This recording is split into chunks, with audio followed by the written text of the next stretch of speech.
Hello, everybody. Another chapter on the Casual Chat with Jon Gonzales. Today, I'm going to talk about client retention.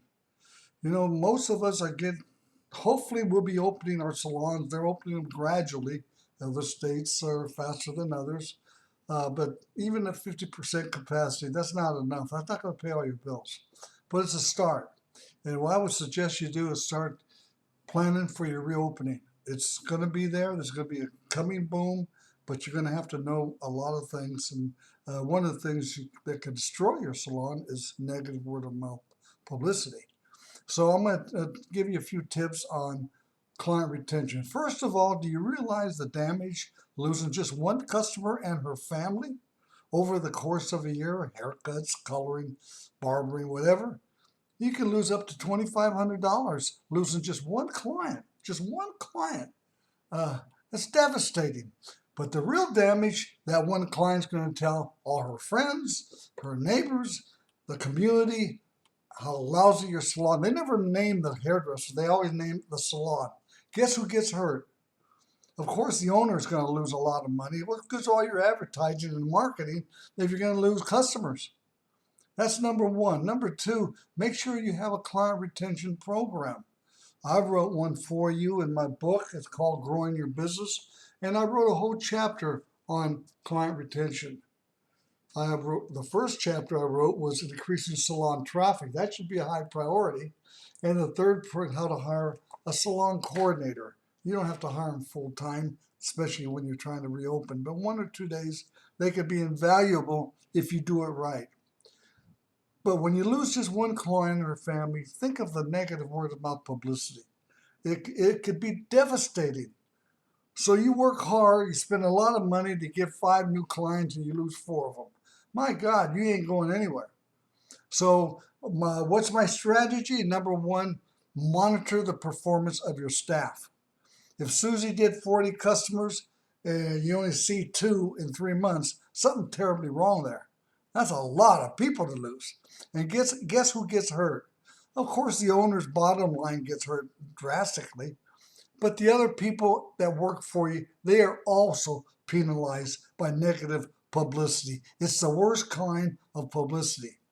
What you're trying to do is brand the reputation of your salon. So you have a brand name, but you got everybody thinks you got the best salon around. You've got to really pay close attention on your client retention efforts.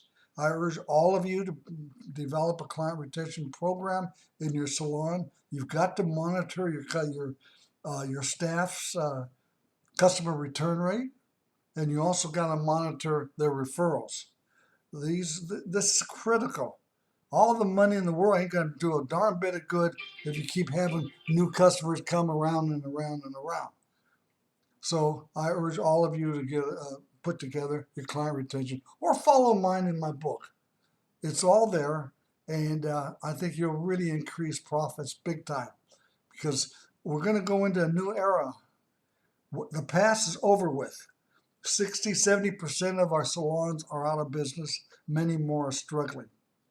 They say only 5-7% salons make it beyond 7 years. This was before the pandemic. So you've got to really be careful because you've got price wars, commission wars, everybody charging $6, $7, $8, $10 a haircut. That's not going to pay the bills. And you're going to have people leave the profession because they're not making enough money. So I urge all of you to pay close attention to your client retention efforts.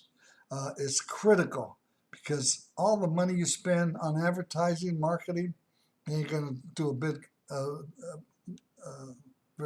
very much for the growth of your business. So that's one area that I would suggest. I hope these few tips help you. Just make sure you monitor the customer return rate.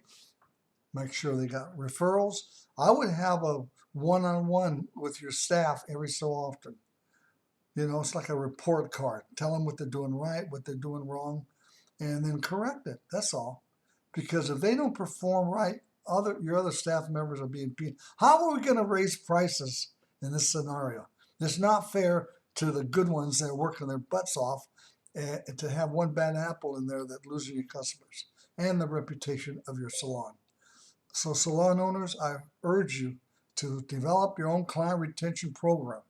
I have one for you in my book I just showed you. It's all there. Use common sense. Just use common sense.